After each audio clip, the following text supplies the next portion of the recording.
नमस्कार दोस्तों, मैं राणा चंदन स्टडी अफेयर्स के यूट्यूब चैनल पे आप सभी का एक बार फिर से स्वागत करता हूं। दोस्तों, आज के टॉपिक को शुरू करें उससे पहले मैं आप सभी को बता दूं कि अगर आपने इस चैनल के बीपीएससी मुख्य परीक्षा से संबंधित पिछले 2 वीडियो जो कि इस चैनल पे अपलोड किए जा चुके हैं उनको नहीं देखा है, तो इस वीडियो को देखने से पहले उसे आप लोग ज़रूर देख लें, जिसमें मैंने मुख्य परीक्षा के सिलेबस और सब्जेक्ट वाइज बुक की एक सूची दी है। साथ में मैंने बीपीएससी मुख्य परीक्षा की तैयारी के पूरे स्ट्रेटजी को अच्छी तरह से समझाया है कि कैसे आप घर बैठे किसी भी टॉपिक पर अपना नोट्स तैयार कर सकते हैं और आंसर राइटिंग प्रैक्टिस कर सकते हैं। और आंसर राइटिंग प्रैक्टिस करने के बाद इस चैनल का जो टेलीग्राम ग्रुप है उसमें जो कि मैं अभी बनाऊंगा, उस टेलीग्राम ग्रुप में आप लोग उसे शेयर करिएगा। फिर टॉपिक वाइज मैं क्वेश्चन दूंगा और फिर उसका फीडबैक भी दूंगा। तो उसी क्रम में आज मैं आप सभी के लिए घर बैठे बीपीएससी मुख्य परीक्षा की पूरी तैयारी की जो मुहिम है उसको जारी रखते हुए शुरू करने जा रहा हूं सब्जेक्ट वाइज महत्वपूर्ण टॉपिक का सिलेक्शन। कैसे हम लोग सब्जेक्ट वाइज कुछ महत्वपूर्ण टॉपिक है उसको कवर कर लेते हैं तो हमारी मुख्य परीक्षा की पूरी तैयारी ज़बरदस्त हो जाएगी। और इसके माध्यम से हम लोग एक एक करके बीपीएससी मेंस के सामान्य अध्ययन के पेपर 1 और पेपर 2 के सभी 6 सेक्शन जो होते हैं उनके महत्वपूर्ण टॉपिक को शॉर्टलिस्ट करेंगे और फिर देखेंगे कि इन टॉपिक से विगत वर्षों में बीपीएससी के द्वारा किस तरह के और क्या क्या प्रश्न पूछे गए हैं। और सारे महत्वपूर्ण टॉपिक को समझने के बाद हम लोग अंत में 66वीं मुख्य परीक्षा और 65वीं मुख्य परीक्षा के प्रश्नों को भी देखेंगे, जो कि जिस टॉपिक को हम लोगों ने शॉर्ट लिस्ट किया है अगर उनको कवर कर लिया जाता है तो एग्ज़ाम हॉल में उस पार्टिकुलर सब्जेक्ट से कितने प्रश्नों के उत्तर हम आसानी से देने में सक्षम होंगे।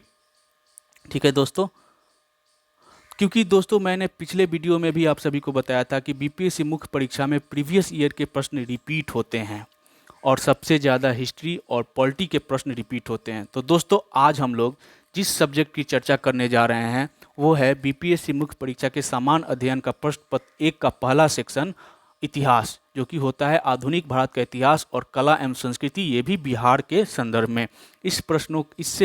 इस सेक्शन के सभी प्रश्नों को देखेंगे हम लोग। पहले टॉपिक डिसाइड करेंगे कौन कौन से महत्वपूर्ण टॉपिक है और उसके बाद टॉपिक वाइज यहाँ पे आप देख सकते हैं हम लोग टॉपिक डिसाइड करेंगे। उसके बाद टॉपिक वाइज प्रश्नों को देखेंगे, इस टॉपिक से विगत वर्षों में क्या क्या प्रश्न पूछा गया है।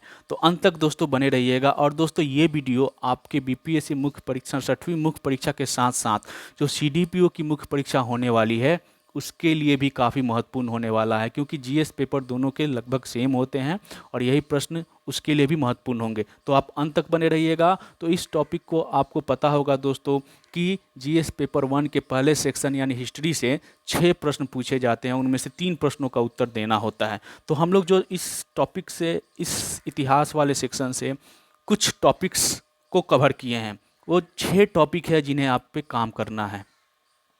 6 टॉपिक है जिस पे आपको काम करना है। पहला जो टॉपिक है वो 1857 की क्रांति, राष्ट्रीय आंदोलन और बिहार, राष्ट्रीय आंदोलन और बिहार से संबंधित पहले टॉपिक। दूसरा जो टॉपिक है वो है बिहार में किसान आंदोलन। तीसरा जो टॉपिक है वो है जनजातीय आंदोलन। चौथा टॉपिक है बिहार में पश्चात शिक्षा का विकास। पांचवा टॉपिक है प्रमुख व्यक्तित्व और उनके विचार। छठा जो टॉपिक है कला एवं संस्कृति। इन 6 टॉपिक को आप कवर कर लेते हैं तो एग्जाम हॉल में 6 में से 5 प्रश्नों के उत्तर और कभी कभी तो 6 में से 6 प्रश्नों के उत्तर देने में आप सक्षम होंगे। कुछ अन्य प्रकार के भी प्रश्न विगत वर्षों में पूछे गए हैं, तो उनमें कुछ महत्वपूर्ण है उसको आप लोग देख लीजिएगा। एक है 19वीं शताब्दी में भारतीय राष्ट्रवाद का विकास, दूसरा है व्यक्तिगत सत्याग्रह और तीसरा है बिहार में सविनय अवज्ञा आंदोलन। एक एक बार इस टाइप के प्रश्न भी पूछे गए हैं। तो हम लोग ज़्यादा समय बर्बाद नहीं करेंगे और जीत की इस मुहिम में, घर बैठे बीपीएससी मुख्य परीक्षा की तैयारी की इस मुहिम में हम लोग शुरू करते हैं। और जो पहला सेक्शन है, जो दोस्तों पहला इतिहास का सेक्शन है, इसका जो पहला टॉपिक महत्वपूर्ण टॉपिक है वो है राष्ट्रीय आंदोलन और बिहार। और यहाँ से जो जिस प्रकार के प्रश्न पूछे जाते हैं वो है 1857 की क्रांति, उसी में जोड़ के पूछा जाता है 1857 की क्रांति में वीर कुंवर सिंह की भूमिका। दूसरा है महत्वपूर्ण पॉइंट हो जाता है यहाँ पे बिहार में भारत छोड़ो आंदोलन और इसी में जोड़ के पूछा जाता है भारत छोड़ो आंदोलन में जयप्रकाश नारायण की भूमिका, या फिर भारत छोड़ो आंदोलन और आज़ाद दस्ता। आप सभी को पता होगा कि भारत छोड़ो आंदोलन के दौरान बिहार में सबसे सक्रिय कोई ग्रुप था, वो था आज़ाद दस्ता, जिसके नेतृत्व करता थे जयप्रकाश नारायण। तो बिहार में इसका योगदान, बिहार में इसकी भूमिका, बिहार में भारत छोड़ो आंदोलन का विस्तार, इससे संबंधित प्रश्न पूछे जाते हैं। आगे हम लोग स्लाइड में देखेंगे कि कौन कौन से प्रश्न यहाँ से पूछे गए हैं। जो दूसरा टॉपिक है वो है बिहार में किसान आंदोलन, और इस टॉपिक में केवल 2 प्रकार के ही प्रश्न पूछे जाते हैं। किसान आंदोलन को सहजानंद सोसाइटी से जोड़ के, और चंपारण सत्याग्रह 1917 का जो चंपारण सत्याग्रह था उससे प्रश्न पूछे जाते हैं। कभी कभी गांधी जी को जोड़ के, या फिर राजकुमार शुक्ल ऑलरेडी इन दोनों से ही जुड़ा हुआ था चंपारण सत्याग्रह, तो इस तरह के प्रश्न पूछे जाते रहे। तो किसान आंदोलन से, बिहार में किसान आंदोलन से मात्र 2 तरह के प्रश्न बनते हैं। तीसरा जो टॉपिक मैंने सिलेक्ट किया है वो है जनजातीय आंदोलन, और ये लिमिटेड है। संथाल विद्रोह नहीं तो मुंडा विद्रोह। अगर संथाल विद्रोह पूछ दिया तो अगली बार मुंडा विद्रोह पूछेगा, मुंडा विद्रोह पूछ दिया तो अगली बार संथाल विद्रोह पूछेगा। और अगर इन दोनों को कंबाइंड रूप से मिला के एक क्वेश्चन एक बार पूछा था 19वीं शताब्दी में जनजातीय आंदोलन, तो पूरे हिंदुस्तान में जो जनजातीय आंदोलन थे, वो चाहे बिहार हो गया, बंगाल हो गया, उड़ीसा हो गया, इन सारे जनजातीय आंदोलन को मिला करके हम लोग बिहार के प्रोस्पेक्टस में इसको अच्छी आंसर लिख देंगे। और आगे हम लोग आगे के वीडियो में हम लोग समझेंगे भी कि टॉपिक वाइज किस तरह नोट्स तैयार करें। हम लोग वीडियो में ही पूरे टॉपिक को भी मैं कवर कराऊंगा। जितना मैं टॉपिक आपको बता रहा हूँ, टॉपिक बताने के बाद मैं हर सब्जेक्ट वाइज टॉपिक को से रिलेटेड वीडियो भी बनाऊंगा, तो बने रहिएगा दोस्तों। अगला जो टॉपिक है वो है बिहार में पश्चात शिक्षा का विकास, इससे प्रश्न बनते हैं। 5वां जो टॉपिक है बिहार प्रमुख व्यक्ति एवं उनके विचार, और यहाँ से प्रश्न बनते हैं महात्मा गांधी से, जवाहरलाल नेहरू से, रविन्द्रनाथ टैगोर से। पिछले बार सुभाष चंद्र बोस को ऐड किया गया था, उसके पहले डॉक्टर राजेंद्र प्रसाद से भी एक बार प्रश्न पूछा गया है, तो उसको भी ऐड कर लेंगे हम लोग। डॉक्टर राजेंद्र प्रसाद से एक बार पूछा गया है, पिछले बार सुभाष चंद्र बोस से पूछा गया है, और रविन्द्रनाथ टैगोर, महात्मा गांधी और जवाहरलाल नेहरू से बार बार प्रश्न पूछे जाते हैं। आगे हम लोग स्लाइड में देखेंगे कि किस तरह के प्रश्न यहाँ से बनते हैं और पूछे गए हैं। छठा जो टॉपिक है वो है कला एवं संस्कृति। बिहार में कला एवं संस्कृति से प्रश्न पूछे जाते हैं, और यहाँ से लिमिटेड है, यहाँ भी लिमिटेड है दोस्तों सिलेबस। मौर्य कला, पाल कला, पटना कलम, इन टॉप 3 पॉइंट से ही प्रश्न पूछे जाते हैं। अगर मौर्य कला पूछ दिया तो पटना कलम या पाल कलम पूछ दिया पटना कलम या पाल कला पूछ दिया है तो पटना कलम या मौर्य कला, और पटना कलम पूछ दिया है तो मौर्य कला और पाल कला, इन्हीं 2 में से प्रश्न पूछे जाने की संभावना हमेशा बनी रहती है। आप प्रीवियस ईयर का क्वेश्चन देखिएगा तो ऐसे ही रिपीट होता है। और अगर कभी पूछ देता है बिहार में कला का विस्तार, तो इन तीनों को मिला करके बिहार में कला का विस्तार, आसानी से प्रश्न का उत्तर दिया जा सकता है। अगर इस लीक से हटके भी प्रश्न पूछता है तो ये 6 टॉपिक है जिसको हम लोग जितने भी पॉइंट बनते हैं उसको एक एक करके कवर करेंगे, और देखेंगे अगले स्लाइड में हम देखेंगे कि यहाँ से किस प्रकार के प्रश्न पूछे गए हैं और कब कब कौन से बीपीएससी के एग्जाम में वो प्रश्न पूछा गया। कुछ अन्य टॉपिक है यहाँ पे 19वीं शताब्दी भारतीय राष्ट्रवाद का विकास, व्यक्तिगत सत्याग्रह और बिहार में सविनय अवज्ञा आंदोलन, एक एक बार ये प्रश्न पूछे गए। आइए अब हम लोग देखते हैं टॉपिक वाइज जो हम लोगों ने टॉपिक डिसाइड किया है उससे कब कब और क्या क्या प्रश्न पूछे गए हैं। तो 1857 की क्रांति एवं वीर कुंवर सिंह से पूछे गए प्रश्न की सूची हम लोग देख लेते हैं। तो 65वीं में पूछा गया है कि 1857 के विद्रोह के क्या कारण थे, बिहार में उसका क्या प्रभाव था। 63वीं में पूछा गया कि 1857 के विद्रोह में बिहार के योगदान की विवेचना करें। और 53वीं से 55वीं वाले एग्जाम में पूछा गया है कि 1857 की क्रांति में वीर कुंवर सिंह के योगदान का आलोचनात्मक परीक्षण कीजिए। तो 3 बार ये प्रश्न पूछे गए हैं 1857 की क्रांति से, और इसका डायमेंशन क्या है तो एक बार हम लोग देख लेते हैं। डायमेंशन है 1857 के विद्रोह के कारण क्या थे, प्रभाव क्या था, और बिहार का योगदान क्या था, और कुंवर सिंह की भूमिका से संबंधित प्रश्न है। तो 4 डायमेंशन है 1857 क्रांति के कारण, 1857 की क्रांति का प्रभाव, बिहार में 1857 की क्रांति में योगदान, और वीर कुंवर सिंह की भूमिका। और कभी कभी एक बार पूछा है इसका आलोचनात्मक परीक्षण, वीर कुंवर सिंह के आलोचनात्मक परीक्षण कीजिए। तो ये 4 ही डायमेंशन है। जब हम लोग अपना नोट्स बनाएंगे 1857 के टॉपिक से, तो 4 तरह के नोट्स बनाएंगे। इसका कारण, उसके बाद प्रभाव, बिहार में क्या रहा योगदान, और वीर कुंवर सिंह की भूमिका। इन चारों एस्पेक्ट्स में अपना क्वेश्चन तैयार कर लेंगे, और एग्जाम हॉल में कुछ भी पूछ दे हम लोग उसका आंसर दे सकते हैं। एक एक पेज में हम लोग इस तरह का नोट्स बना के तैयार रखेंगे, आंसर प्रैक्टिस करेंगे। 8 से 10 पेज में हम लोग आंसर प्रैक्टिस करते करते उसे शॉर्ट लिस्ट करेंगे। पिछले वीडियो में हमने समझाया था कि किस तरह नोट्स बनाना है, किस तरह आंसर राइटिंग प्रैक्टिस करना है। तो 1857 की क्रांति से प्रश्न हम लोग देख लिए। अब स्वतंत्रता आंदोलन से संबंधित जो दूसरा पॉइंट था वो भारत छोड़ो आंदोलन, जयप्रकाश नारायण से जोड़ के या आज़ाद दस्ता से जोड़ के, क्योंकि भारत छोड़ो आंदोलन के दौरान ही आज़ाद दस्ता सक्रिय था जो कि जयप्रकाश नारायण द्वारा संचालित किया गया था। ठीक है, तो इससे 66वीं में पिछले वर्ष प्रश्न पूछा गया है कि जयप्रकाश नारायण और भारत छोड़ो आंदोलन पर संक्षिप्त टिप्पणी लिखिए। और 60वीं से 62वीं एग्जाम में पूछा गया है 1942 के भारत छोड़ो आंदोलन के दौरान बिहार में जन भागीदारी का वर्णन कीजिए। तो भारत छोड़ो आंदोलन से संबंधित ये दो तरह के प्रश्न पूछे जाते हैं। 1942 के भारत छोड़ो आंदोलन में बिहार की जन भागीदारी और आज़ाद दस्ता एवं जयप्रकाश नारायण की भूमिका भारत छोड़ो आंदोलन में। ठीक है, एक तरह देख लिए। अब हम लोग देखते हैं जो पहला पॉइंट टॉपिक था उसको हम लोग देख लिया। दूसरा टॉपिक था बिहार में किसान आंदोलन। तो बिहार में किसान आंदोलन से दो तरह डायमेंशन के ही प्रश्न बनते थे, एक शाहजानंद सरस्वती से जोड़ के और दूसरा चंपारण सत्याग्रह से जोड़ के। देखते हैं हम लोग कब कब क्या प्रश्न पूछा गया है। तो 66वीं यूपीएससी जो लास्ट मुख्य परीक्षा हुई थी उसमें पूछा गया है कि चंपारण सत्याग्रह स्वाधीनता संघर्ष का एक निर्णायक मोड़ था, स्पष्ट कीजिए। ठीक है, और दूसरा जो प्रश्न उसके पहले 65वीं में नहीं था, 64वीं में पूछा गया है कि चंपारण सत्याग्रह स्वाधीनता संघर्ष का एक निर्णायक मोड़ था, स्पष्ट कीजिए। यानी 64वीं में जो प्रश्न पूछा गया था 65वीं में से छोड़ दिया गया, 66वीं में सेम क्वेश्चन रिपीट हो गई। ठीक है, आप देख सकते हैं यहाँ पे। 63वीं एग्जाम में पूछा गया था बिहार में चंपारण सत्याग्रह के कारणों एवं परिणामों का वर्णन करें। 56वीं से 59वीं में पूछा है कि बिहार किसान विद्रोहों के लिए चंपारण सत्याग्रह के महत्व को स्पष्ट कीजिए। 65वीं एग्जाम में पूछा है स्वामी सहजानंद सरस्वती और किसान सभा आंदोलन पर एक टिप्पणी लिखिए। तो लगभग हर साल इससे प्रश्न बनते हैं। 63वीं में हुआ, 64वीं में हुआ, 65वीं में सहजानंद सरस्वती से जोड़ के हुआ, 66वीं में भी हुआ। ठीक है, 60वीं से 62वीं में नहीं था, जबकि 56वीं से 59वीं में था। तो चंपारण सत्याग्रह काफ़ी इंपॉर्टेंट है। इसके कारण को लिखना है, प्रभाव के लिखना है, स्वाधीनता संघर्ष में इसका निर्णायक मोड़, इसका क्या भूमिका था यानी निर्णायक मोड़ था, इसको लिखना है। चंपारण सत्याग्रह से इतने महत्व हम लोग देंगे। और फिर इसको और क्वेश्चन बनता है बिहार में किसान आंदोलन से संबंधित एक प्रश्न बनता है स्वामी सहजानंद सरस्वती से जोड़ के, जो कि किसान सभा आंदोलन से संबंधित थे। तो किसान आंदोलन से संबंधित इतने डायमेंशन में प्रश्न बनते हैं और ये प्रश्न पूछे गए हैं।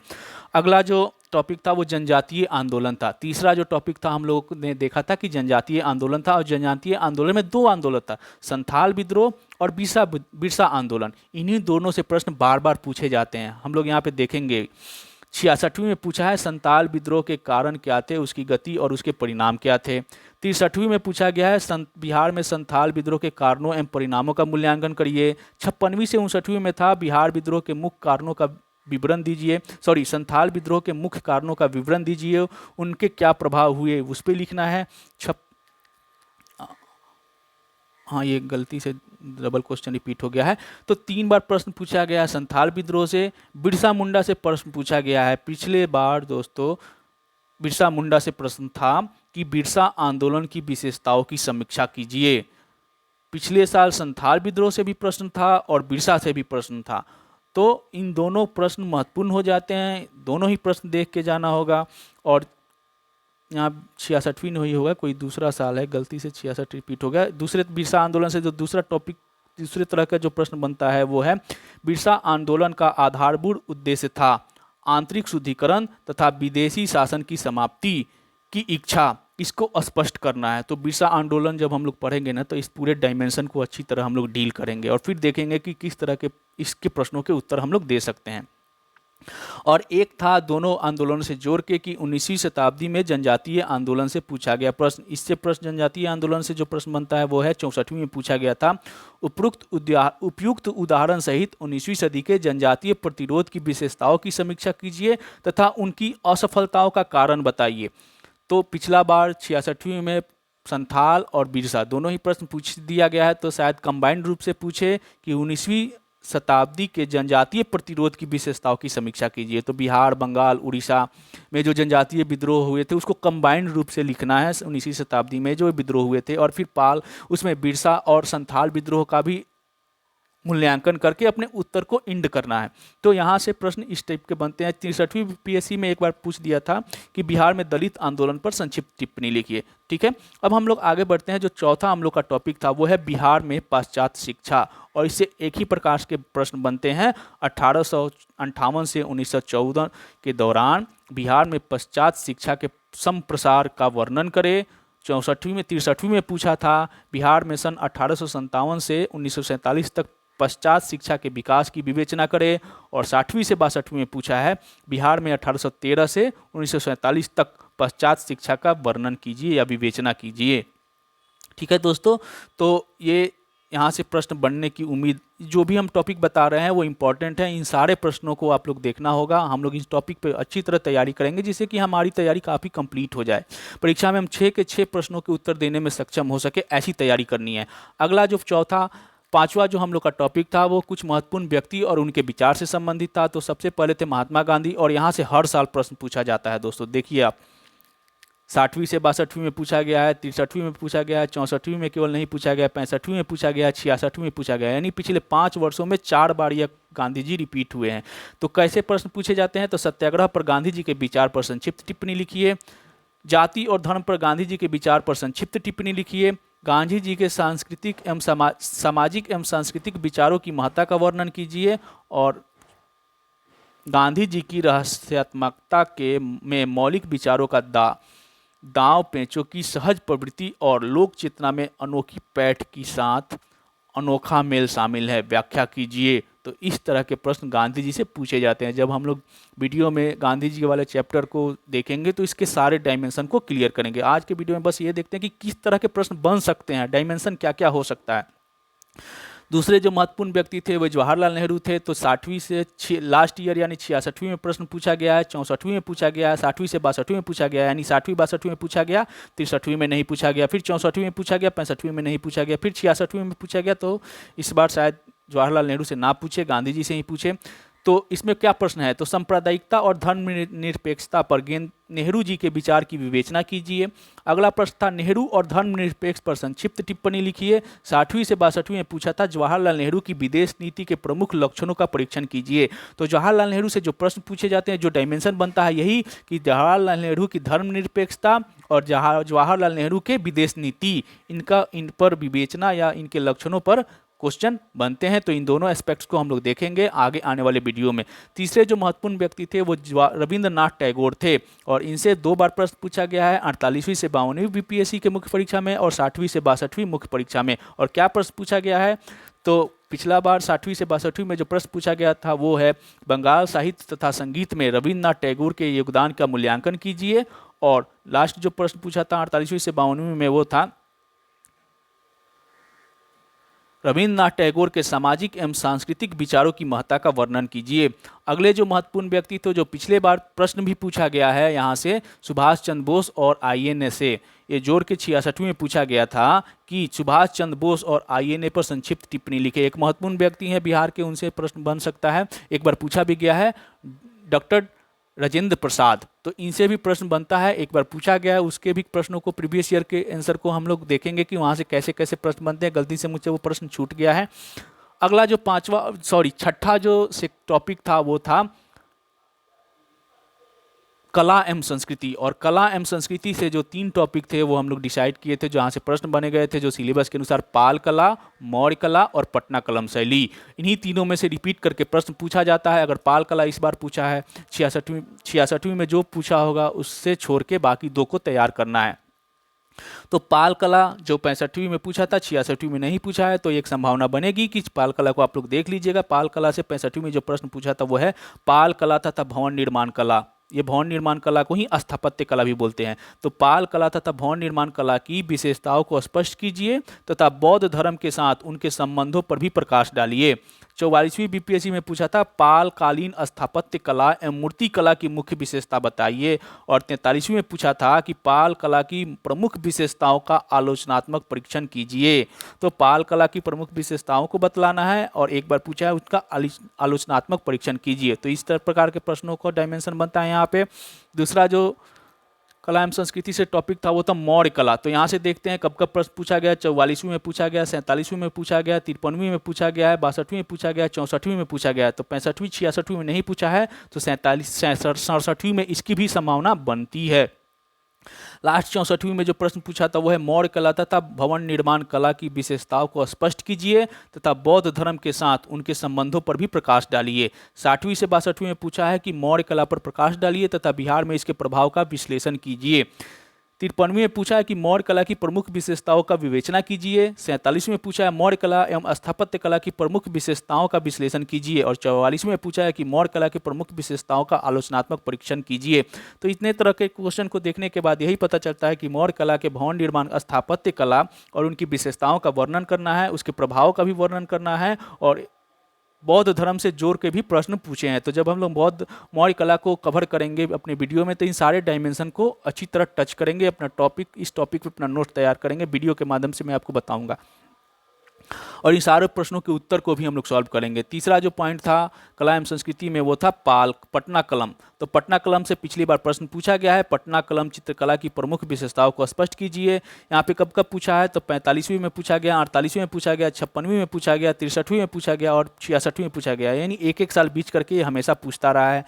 तो इसके डायमेंशन क्या है प्रश्नों के, तो 66वीं को देख लेते हैं। पटना कलम चित्रकला की मुख्य विशेषताओं को स्पष्ट कीजिए।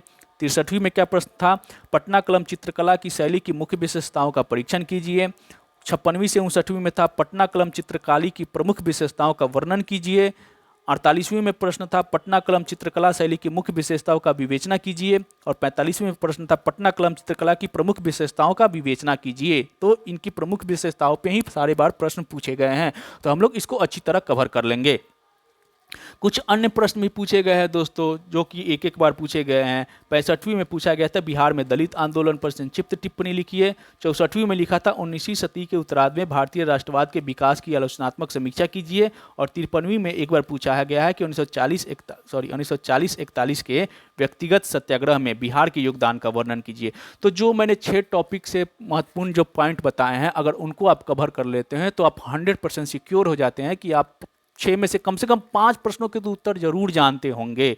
और कभी कभी तो 6 में के 6 प्रश्नों के उत्तर आप जान रहे होंगे और आपको मात्र उत्तर कितने देने हैं, तो 3। इस कंफर्ट जोन में रहिएगा तो काफ़ी आसानी से आप सारे प्रश्नों के उत्तर दे सकते हैं। ठीक है, अब हम लोग देख लेते हैं कि अगर इन टॉपिक को अगर हम तैयार कर लिए हैं तो जो परीक्षा में 66वीं परीक्षा में जो प्रश्न पूछा गया है, 66वीं और 65वीं के परीक्षा के प्रश्न पत्र को हम लोग देख लेते हैं। यहाँ पे क्या क्या पूछा गया है। तो पहला प्रश्न था 66वीं मुख्य परीक्षा जो 2021 में हुई थी, उसको देखते हैं। संथाल विद्रोह के कारण क्या थे, उसके गति और उसके परिणाम क्या थे, तो ये हम लोगों ने कवर किया आज के टॉपिक में। दूसरा था बिरसा आंदोलन की विशेषताओं की समीक्षा कीजिए। तो ये दोनों आंदोलन से, जनजातीय विद्रोह से दोनों प्रश्न को पूछ लिया है। तो इनसे दोनों से जोड़ के जो एक प्रश्न बनता था उससे प्रश्न बन सकता है। 19वीं सदी में जनजातीय आंदोलन से संबंधित प्रश्न बनता है, तो इन दोनों को ही देखना है। तीसरा प्रश्न था चंपारण सत्याग्रह स्वाधीनता संघर्ष का एक निर्णायक मोड़ था, स्पष्ट कीजिए। तो चंपारण सत्याग्रह से भी पिछले बार प्रश्न पूछ दिया गया है। चौथा प्रश्न था सांप्रदायिकता और धर्मनिरपेक्षता पर नेहरू के विचारों की विवेचना कीजिए। नेहरू जी से भी संबंधित प्रश्न पूछ दिया गया है। पांचवा प्रश्न पटना कलम चित्रकला की प्रमुख विशेषताओं को स्पष्ट कीजिए। तो पटना कलम पूछ दिया है तो इंपॉर्टेंट हो जाता है मौर्य कला और पाल कला। छठा जो प्रश्न है जिसमें से 3 टॉपिक दिया गया है, उसमें से 2 पर आपको टिप्पणी लिखनी है। सत्याग्रह पर गांधी जी के विचार, जयप्रकाश नारायण और भारत छोड़ो आंदोलन, सुभाष चंद्र बोस और आईएनए। तो ये 65वीं में पूछा गया प्रश्न है। 66वीं में। अब 65वीं में प्रश्न क्या थे हम लोग देख लेते हैं। 1857 के विद्रोह के क्या कारण थे, बिहार में उसका क्या प्रभाव था, तो ये 65वीं में पूछा गया है। 66वीं में नहीं पूछा है, तो 1857 का विद्रोह इस बार महत्वपूर्ण हो जाता है। दूसरा क्वेश्चन था 1858 से 1914 के दौरान बिहार में पश्चात शिक्षा के संप्रसार का वर्णन करिए। 66वीं में यह प्रश्न नहीं पूछा गया है, तो इस बार ये भी इंपॉर्टेंट हो जाता है।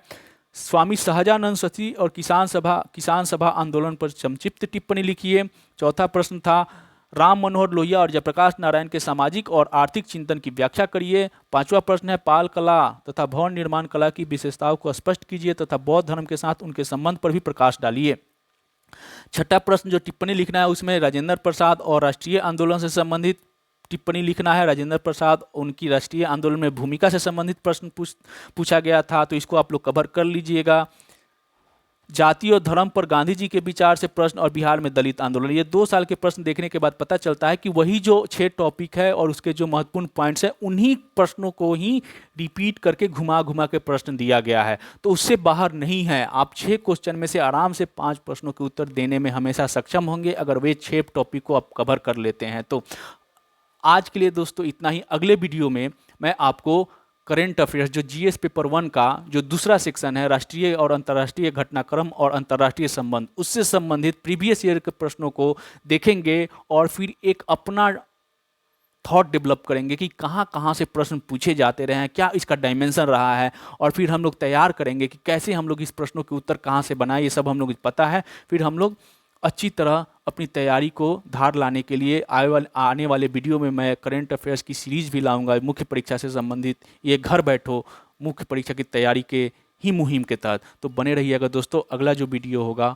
वो अंतर्राष्ट्रीय घटनाक्रम को जो जीएस पेपर 1 का जो दूसरा सेक्शन है उससे संबंधित वीडियो होगा। उससे प्रीवियस ईयर के प्रश्नों को समझेंगे, डायमेंशन क्या है, कहाँ कहाँ से प्रश्न आते हैं, उसको अच्छी तरह समझेंगे और फिर अपना नोट्स तैयार करेंगे। ठीक है दोस्तों, तो आज के लिए दोस्तों इतना ही। अगर वीडियो आपको अच्छा लगे तो चैनल को सब्सक्राइब जरूर करिएगा, अपने दोस्तों के साथ शेयर भी करिएगा और लाइक भी करिएगा। धन्यवाद।